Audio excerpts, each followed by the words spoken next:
வணக்கம் நண்பர்களே. பொதுத்தமிழை நம்ம சிலபஸ் படி பார்த்துட்ருக்கோம். அதாவது பொதுத்தமிழில் மொத்தம் 52 டாபிக் இருக்கும். இந்த 52 டாப்பிக்கும் புதிய புத்தகம், பழைய புத்தகம், புத்தகத்தில் இல்லாத மிக முக்கியமான தகவல்கள் மற்றும் அதனுடைய டிஎன்பிசி ப்ரீவியஸ் இயர் கொஸ்டின் இது அனைத்துமே கவர் பண்ணி 1 by 1 வீடியோவாக பார்த்துட்ருக்கோம். இதுவரை முடித்த வீடியோவை சேனலில் போட்டிருக்கோம். சேனலோட பிளேலிஸ்ட்டில் போய் நீங்கள் செக் பண்ணி பார்த்துக்கலாம். இந்த வீடியோவில் நாம் தமிழ் அறிஞர்களும் தமிழ் தொண்டும் என்ற தலைப்பில் சமுதாய தொண்டு என்ற ஒரு பகுதி இடம்பெற்றிருக்கும். இந்த சமுதாய தொண்டில் இடம்பெற்றுள்ள முத்துராமலிங்க தேவரை பற்றி தான் நம்ம இந்த வீடியோவில் பார்க்க போகிறோம்.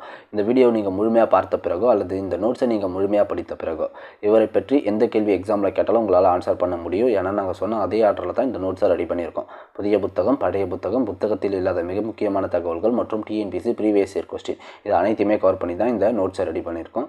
இதனுடைய டிஎன்பிசி கொஸ்டின் மட்டும் இன்னொரு வீடியோவில் நம்ம தனியாக பார்க்கலாம். ஏன்னா சமுதாய தொண்டில் இடம்பெற்றுள்ள அனைவருடைய டிஎன்பிசி கொஸ்டினும் சேர்த்து நம்ம ஒரே வீடியோவாக தனியாக பார்க்கலாம்.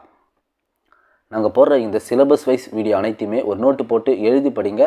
அதுதான் உங்களுக்கு பயனுள்ளதாக இருக்கும்.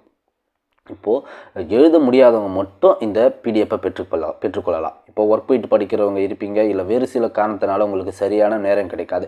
நீங்களாக மட்டும் இந்த பிடிஎஃப்பை பெற்றுக்கொள்ளலாம். வீடியோவில் ஒரு வாட்ஸ்அப் நம்பர் தருவோம். அந்த நம்பருக்கு டெக்ஸ்ட் பண்ணி பொதுத்தமிழுக்கான ஃப்ரீ பிடிஎஃப் மற்றும் சிலபஸ் வைஸ் உள்ள கம்ப்ளீட் பிடிஎஃப்பை நீங்கள் பெற்றுக்கொள்ளலாம். வீடியோவை ஸ்கிப் பண்ணாமல் முழுமையாக பாருங்கள். வீடியோவில் வாட்ஸ்அப் நம்பர் கொடுப்போம். முத்துராமலிங்க தேவர் ஃபர்ஸ்ட் பாயிண்ட் பாருங்கள். தேசியம் உடல் என்றும் தெய்வீகம் உயிர் என கருதி மக்கள் தொண்டு செய்தவர் பசும்பொன் முத்துராமலிங்க தேவர். தேசியம் உடல் என்றும் தெய்வீகம் உயிர் எனும் கருதி மக்கள் தொண்டு செய்தவர் யாருன்னு கேட்பாங்க. அது முத்துராமலிங்க தேவர்.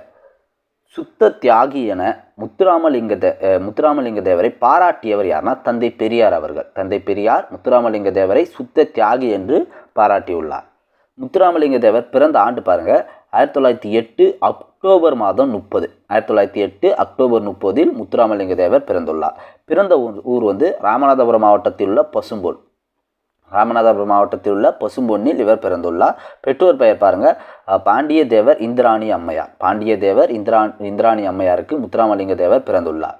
முத்துராமலிங்க தேவர் இளமையிலேயே அன்னையை இழந்ததால் இஸ்லாமிய மதத்தை சேர்ந்த தாயால் வளர்க்கப்பட்டார். இஸ்லாமிய மதத்தை சேர்ந்த தாயால் இவர் வளர்க்கப்பட்டுள்ளார். தொடக்கப்பள்ளி முத்துராமலிங்க தேவர் தன் தொடக்கப்பள்ளியை கமுதியில் பயின்றுள்ளார். தொடக்கப்பள்ளி எங்கே படிச்சிருக்கான்னு பாருங்கள், கமுதியில். அதே போல் உயர்நிலை கல்வியை மதுரை பசுமலை பள்ளியிலும் ராமநாதபுரத்திலும் பயின்றிருக்கிறார். உயர்நிலை கல்வியை மதுரை பசுமலையிலும் ராமநாதபுரத்திலும் இவர் பயின்றுள்ளார். முத்துராமலிங்க தேவர் ராமநாதபுரத்தில் படித்து கொண்டிருந்த போது அவ்வூரில் பிளேக் நோய் பரவியதால் அவரது படிப்பு பாதிலேயே நின்று உள்ளது. எதன் காரணமாக அவர் படிப்பு பாதிலே நின்றதுன்னு கேட்டாங்கன்னா பிளேக் நோய் பரவியதன் காரணமாக. முத்துராமலிங்க தேவர் தமிழ், ஆங்கிலம் இரு மொழிகளிலும் சொற்பொழிவு ஆற்றும் திறன் பெற்றிருந்தார். தமிழ், ஆங்கிலம் இரு மொழிகளுமே சொற்பொழிவு மேடை பேச்சு ஆற்றும் திறனை பெற்றிருந்துள்ளார். இவர் கற்றறிந்த துறைகள் பாருங்கள், ஆற்றல் பெற்றிருந்த துறைகள் சிலம்பம், குதிரை ஏற்றம், துப்பாக்கி சுடுதல், ஜோதிடம், மருத்துவம் இதெல்லாமே இவர் ஆற்றல் பெற்றிருந்த துறைகள். அடுத்த பாயிண்ட் பாருங்கள். மேடைகளில் முத்துராமலிங்க தேவர் ஆற்றிய வீர உரையை கேட்ட மக்கள் ஆங்கில ஆட்சிக்கு எதிராக வீறு கொண்டு எழுந்தனர். அதனால் அச்சமடைந்த ஆங்கில அரசு வாய்ப்பூட்டு சட்டத்தின் மூலம் மேடைகளில் அரசியல் பேசக்கூடாது என்று இவருக்கு தடை விதித்தது. மேடைகளில் அரசியல் பேசக்கூடாது என்று ஆங்கில அரசு எச்சட்டத்தின் மூலம் முத்துராமலிங்க தேவரை தடை விதித்ததுன்னா வாய்ப்பூட்டு சட்டத்தின் மூலம். வட இந்தியாவில் வாய்ப்பூட்டு சட்டத்தின்படி பேச தடை விதிக்கப்பட்ட தலைவர் பாலகங்காதர திலகர். தென்னகத்தில் முத்துராமலிங்க தேவர், வட இந்தியாவில் பாலகங்காதர திலகர். வாய்ப்பூட்டு சட்டத்தின் மூலம் தடை விதிக்கப்பட்ட தலைவர்கள் இவங்களாம். முத்துராமலிங்க தேவர் விடுதலை வேட்கையை அறிந்து தேசியம் காத்த செம்மல் என்று பாராட்டியவர் திருவிக்கா. தேசியம் காத்த செம்மல் என்று முத்துராமலிங்க தேவரை பாராட்டியவர் திருவிக்கா அவர்கள். வங்கச்சிங்கம் என்று போற்றப்படுபவர் நேதாஜி சுபாஷ் சந்திர போஸ். வங்கச்சிங்கம் என்று போற்றப்படுபவர் நேதாஜி சுபாஷ் சந்திர போஸ். முத்துராமலிங்க தேவர் நேதாஜி சுபாஷ் சந்திர போஸை தமது அரசியல் குருவாக ஏற்றுக்கொண்டார். முத்துராமலிங்க தேவருடைய அரசியல் குரு யார்னா நேதாஜி சுபாஷ் சந்திர போஸ். முத்துராமலிங்க தேவரின் அழைப்பை ஏற்று நேதாஜி 1939 செப்டம்பர் 6ஆம் நாள் மதுரைக்கு வந்துள்ளார். யாருடைய அழைப்பை ஏற்றுனா முத்துராமலிங்க தேவரின் அழைப்பை ஏற்று டேட் ஞாபகம் வச்சுங்க. 1939 செப்டம்பர் 6 எந்த இடம்னா மதுரைக்கு வந்துள்ளார். இந்திய தேசிய இராணுவத்தை தொடங்கியவர் நேதாஜி. இந்திய தேசிய இராணுவத்தை தொடங்கியவர் நேதாஜி. இந்திய தேசிய இராணுவத்தில் முத்துராமலிங்க தேவர் முயற்சியால் ஏராளமான தமிழர்கள் இணைந்தனர். ஏராளமான தமிழர்கள் நேதாஜி தொடங்கிய இந்திய தேசிய இராணுவத்தில் இணைந்தனர். விடுதலைக்கு பின் நேதாஜி பெயரில் வார இதழ் ஒன்றை முத்துராமலிங்கர் தொடங்கினார். யாருடைய பெயர்னா நேதாஜி பெயரில் வார இதழை இவர் தொடங்கியுள்ளார். முத்துராமலிங்க தேவர் முதலில் உரையாற்றிய ஊர் எதுனா சாயல்குடி. இவர் முதலில் உரையாற்றிய ஊர் சாயல்குடி. சாயல்குடியில் எந்த தலைப்பில் உரையாற்றினார்னா விவேகானந்தரின் பெருமை எனும் தலைப்பில் 3 மணி நேரம் முத்துராமலிங்க தேவர் உரையாற்றினார். சாயல்குடியில் விவேகானந்தரின் பெருமை எனும் தலைப்பில் 3 மணி நேரம் முத்துராமலிங்க தேவர் உரையாற்றினார்.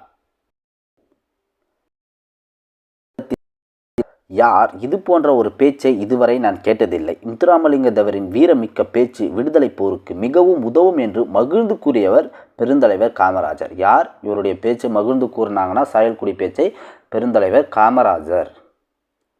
பசும்பொன்னில் உள்ள முத்துராமலிங்க தேவர் நினைவிடத்தில் அவர் தோன்றி மறைந்த அக்டோபர்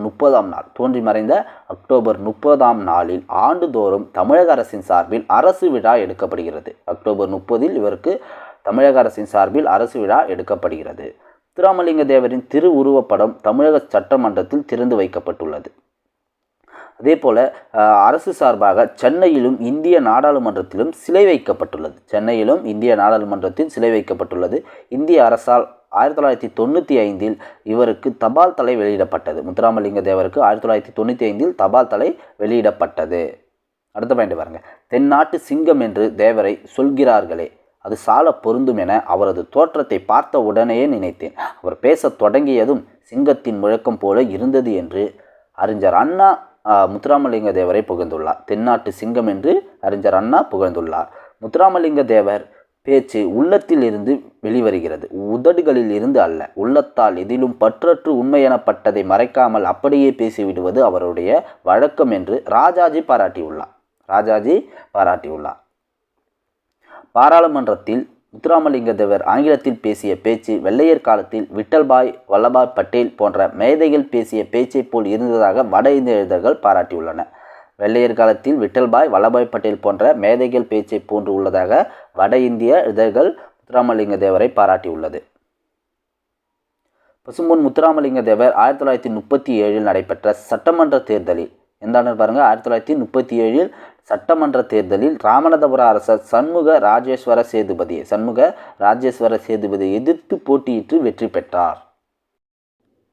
இந்திய தேர்தலில் ராமநாதபுரம் மன்னரை எதிர்த்து போட்டியிட்ட முத்துராமலிங்க தேவர் அவர்களின் வெற்றியையும் பொப்பிலி அரசரை எதிர்த்து போட்டியிட்ட வி கிரி அவர்களின் வெற்றியுமே இந்திய மாணவர்கள் எதிர்பார்த்திருந்தோம் என்று லண்டனில் பாரிஸ்டருக்கு படித்து வந்த தோயர் KTK தங்கமணி அவர்கள் கூறியுள்ளார். முத்துராமலிங்க தேவர் 1946 நடைபெற்ற சட்டமன்ற தேர்தலில் போட்டியின்றி வெற்றி பெற்றுள்ளார். 1946 நடைபெற்ற சட்டமன்ற தேர்தலில் போட்டியின்றி இவர் வெற்றி பெற்றுள்ளார். அதே போல் 1952 நடைபெற்ற சட்டமன்ற தேர்தலிலும் வெற்றி பெற்றார். 1957 நடைபெற்ற நாடாளுமன்ற தேர்தலிலும் வெற்றி பெற்றார். 1962 இந்த ஆண்டு நடைபெற்ற நாடாளுமன்ற தேர்தலில் உடல் நல குறைவு காரணமாக பரப்புரை செய்ய இயலாத போதிலும் தேர்தலில் வெற்றி பெற்றார். உடல்நல குறைவு காரணமாக 1962 இவர் பரப்புரை செய்யாமலேயே நாடாளுமன்ற தேர்தலில் வெற்றி பெற்றுள்ளார். அடுத்த பாயிண்ட் பாருங்க. பிறப்பாலேயே ஒருவரை குற்றவாளியாக கருதும் குற்றப்பரம்பரை சட்டம். குற்றப்பரம்பரை சட்டத்தை நீக்குவதற்காக மக்களை திரட்டி பல்வேறு போராட்டங்களை நடத்தியவர் முத்துராமலிங்க தேவர். முத்துராமலிங்க தேவர் குற்றப்பரம்பரை சட்ட எதிர்ப்பு மாநாட்டை 1934 ஆண்டு மே 12, 13 நடத்தியுள்ளார். குற்றப்பரம்பரை சட்ட எதிர்ப்பு மாநாடு எந்த ஆண்டு நடைபெற்றதுன்னா 1934 மே 12, 13 இந்த நாட்களில் நடைபெற்றது. முத்துராமலிங்க தேவரின் தொடர் போராட்டத்தால் 1948 குற்றப்பரம்பரை சட்டம் நீக்கப்பட்டது. குற்றப்பரம்பரை சட்டம் நீக்கப்பட்ட ஆண்டு 1948. முத்துராமலிங்க தேவரின் சிறப்பு பெயர்கள் பாருங்கள். தேசியம் காத்த செம்மல், வித்யா பாஸ்கர், பிரவசன கேசரி, சன்மார்க்க சண்ட மாருதம், இந்து புத்த சமய மேதை. தேசியம் காத்த செம்மல், வித்யா பாஸ்கர், பிரவசன கேசரி, சன்மார்க்க சண்ட மாருதம், இந்து புத்த சமய மேதை. இதெல்லாமே இவருடைய சிறப்பு பெயர்கள். அடுத்த பாயிண்ட் பாருங்கள், இது மிக முக்கியமான ஒரு பாயிண்ட். மதுரை மீனாட்சி அம்மன் கோவிலுக்குள் நுழைவு போராட்டம் நடத்த திட்டமிட்டவர் யாருன்னா மதுரை வைத்தியநாத ஐயர். மதுரை மீனாட்சி அம்மன் கோவிலுக்குள் ஆலய நுழைவு போராட்டம் நடத்த திட்டமிட்டவர் மதுரை வைத்தியநாதர் ஐயர். எந்த ஆண்டு நடத்தினார்னா 1939 ஜூலை 8 ஆலய நுழைவு போராட்டத்தை நடத்தினார். 1939 ஜூலை 8 ஆலய நுழைவு போராட்டத்தை எதிர்த்து அர்ச்சகர்கள் ஆலய பணியை புறக்கணித்தனர். அப்பொழுது முத்துராமலிங்க தேவர் திருச்சுழியிலிருந்து அர்ச்சகர் இருவரை அழைத்து வந்து ஆலய நுழைவு போராட்டத்தை வெற்றி பெற செய்தார். எங்கிருந்து அழைத்து வந்தார்னா திருச்சுழியிலிருந்து அர்ச்சகர்கள் இருவரை முத்துராமலிங்க தேவர் அழைத்து வந்து ஆலய நுழைவு போராட்டத்தை வெற்றி பெற செய்தார். ஆலய நுழைவு போராட்டம் எந்த ஆண்டு நடந்ததுன்னா மதுரை மீனாட்சி அம்மன் கோயிலில் 1939 ஜூலை 8. முக்கியமான பாயிண்ட்டுங்க இது. அடுத்து பாருங்கள், விவசாயிகளின் துயர் துடைக்க முத்துராமலிங்க தேவர் ஏற்படுத்திய சங்கம் ஜமீன் விவசாயிகள் சங்கம் யாரால் ஏற்படுத்தப்பட்டதுன்னா முத்துராமலிங்க தேவர் தமக்கு சொந்தமான 31 சிற்றூர்களில் இருந்த விளை நிலங்களை குத்தகை இல்லாமல் உழுபவருக்கே பங்கிட்டு கொடுத்தார். எத்தனை ஊர்னு பாருங்கள், 31 சிற்றூர்களில் இருந்த நிலங்களை அவற்றை ஒடுக்கப்பட்ட மக்களுக்கும் அளித்து முத்துராமலிங்க தேவர் மகிழ்ந்தார். விவசாயிகளின் விளைபொருள்களுக்கு சரியான விலை கிடைக்க முத்துராமலிங்க தேவர் ஏற்படுத்திய அமைப்பு பாரத மாதா கூட்டுறவு பண்டகசாலையை விவசாயிகளுக்காக முத்துராமலிங்க தேவர் ஏற்படுத்தினார். 1938 இந்த காலகட்டத்தில் மதுரையில் 23 தொழிலாளர் சங்கங்களின் தலைவராக முத்துராமலிங்க தேவர் இருந்துள்ளார். மதுரையில் 23 தொழிலாளர் சங்கங்களின் தலைவராக முத்துராமலிங்க தேவர் இருந்த காலகட்டம் 1938. மதுரையில் நூற்பாலை ஒன்றில் வேலை செய்த தொழிலாளர்களின் உரிமைக்காக தோழர் ப. ஜீவானந்தத்துடன் இணைந்து 1938 ஆண்டு தேவர் போராட்டம் நடத்தியுள்ளார். யாருடன் பாருங்கள், ப. ஜீவானந்தத்துடன் நூற்பாலை போராட்டத்திற்காக மதுரை நூற்பாலை போராட்டத்திற்காக 7 மாதம் சிறை சென்றுள்ளார். எத்தனை மாதம் பாருங்கள், 7 மாதம் முத்துராமலிங்க தேவர் சிறையில் இருந்துள்ளார். உழவர்களின் நலன் காக்க ராஜபாளையத்தில் மிகப்பெரிய அளவிலான மாநாடு ஒன்றையும் இவர் நடத்தியுள்ளார். எங்கு? ராஜபாளையத்தில். பெண் தொழிலாளர்களுக்கு மகப்பேறு காலத்தில் ஊதியத்துடன் கூடிய விடுப்பு வேண்டும் என்று போராட்டம் நடத்தியவர் முத்துராமலிங்க தேவர். சுதந்திர போராட்டத்தில் மிக தீவிரமாக ஈடுபட்டதால் கைது செய்யப்பட்டு அலிப்பூர், அமராவதி, தாமோ, கல்கத்தா, சென்னை, வேலூர் சிறைகளில் சிறை வைக்கப்பட்டிருந்தார். எந்தெந்த சிறைன்னு பாருங்கள், அலிப்பூர், அமராவதி, தாமோ, கல்கத்தா, சென்னை, வேலூர் சிறைகளில் இவர் சுதந்திர போராட்ட காலத்தில் இருந்துள்ளார். முத்துராமலிங்க தேவர் 2ஆம் உலகப் போர் சமயத்தில் மத்திய பிரதேசத்தின் தாமோ எனும் நகரில் உள்ள இராணுவ சிறையில் அடைக்கப்பட்டு போர் முடிந்த பிறகுதான் விடுதலை செய்யப்பட்டார். எந்த உலகப் போர்னா 2ஆம் உலகப் போர் சமயத்தில் சிறை பாருங்கள், மத்திய பிரதேசத்தின் தாமோ எனும் நகரில் உள்ள இராணுவ சிறையில் இவர் அடைக்கப்பட்டிருந்தார். முத்துராமலிங்க தேவர் 1936, 1955 இந்த ஆண்டுகளில் 2 முறை பர்மா சென்றிருந்தார். பர்மாவில் புத்த பிட்சுகளின் உயர்ந்தவர்களுக்கு பெண்கள் தங்கள் கூந்தலை நடைபாதையாக விரித்து வரவேற்பளிப்பது வழக்கம். முத்துராமலிங்க தேவர் பர்மா சென்றிருந்த போதும் அவருக்கும் அத்தகைய வரவேற்பு அளிக்க முன்வந்தனர். இது பெண்களை இழிவுபடுத்துவதாக உள்ளது என்று கூறி முத்துராமலிங்க தேவர் இந்த வரவேற்பை மறுத்தார். அடுத்து பாருங்க, பசும்பொன் முத்துராமலிங்க தேவர் இம்மண்ணில் வாழ்ந்த நாட்கள் 20,075 நாட்கள் இவர் வாழ்ந்துள்ளார். சுதந்திர போராட்டத்திற்காக சிறையில் கழித்த நாட்கள் 4000. முத்துராமலிங்க தேவர் சுதந்திர போராட்டத்திற்காக சிறையில் கழித்த நாட்கள் 4000.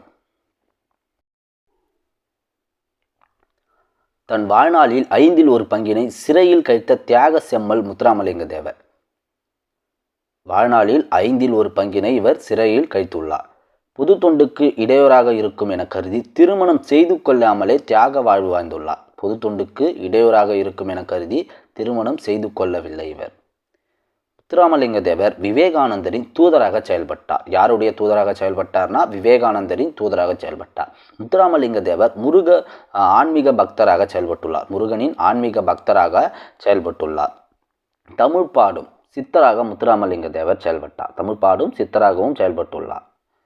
தென்பாண்டி சீமையின் முடிச்சூடா மன்னராக முத்துராமலிங்க தேவர் விளங்கினார். தென்பாண்டி சீமையின் முடிச்சூடா மன்னராகவும் விளங்கியுள்ளார். முத்துராமலிங்க தேவர் 1963 ஆண்டு அக்டோபர் மாதம் 30ஆம் நாள் இவ்வுலகை விட்டு நீங்கி மக்கள் மனதில் நீங்கா இடம் பெற்றார். இவர் இறந்த ஆண்டு 1963 அக்டோபர் 30ஆம் நாள். அவ்வளோதான் நண்பர்களே, முத்துராமலிங்க தேவரை பற்றி நம்ம முழுமையாக பார்த்து முடித்து விட்டோம். இந்த பிடிஎஃப்பை பெறுவதற்கான வாட்ஸ்அப் நம்பர் உங்களுக்கு நாங்கள் கொடுக்குறோம். இங்கே பாருங்கள், இங்கே ஒரு வாட்ஸ்அப் நம்பர் கொடுத்துருக்கோம் பாருங்கள், 7395984198 7395984198. இந்த வாட்ஸ்அப் நம்பருக்கு டெக்ஸ்ட் பண்ணுங்கள். புது தமிழ் பிடிஎஃப்னு டெக்ஸ்ட் பண்ணுங்கள். டெக்ஸ்ட் பண்ணின உடனே உங்களுக்கு ஒரு டிரைவ் லிங்க் நாங்கள் சென்ட் பண்ணுவோம். அந்த டிரைவ் லிங்க்கை ஓப்பன் பண்ணி முழுமையாக படித்து பாருங்கள். உங்களுக்கு கண்டிப்பாக பயனுள்ளதாக இருக்கும். உங்களுக்கு அந்த டிரைவ் லிங்க் பயனுள்ளதாக இருக்கும். மறக்காமல் வாட்ஸ்அப் நம்பருக்கு டெக்ஸ்ட் பண்ணி பொது தமிழுக்கான ஃப்ரீ பிடிஎஃப் மற்றும் சிலபஸ் வைஸ் உள்ள இந்த கம்ப்ளீட் பிடிஎஃப்பை நீங்கள் பெற்றுக்கொள்ளுங்கள். நன்றி.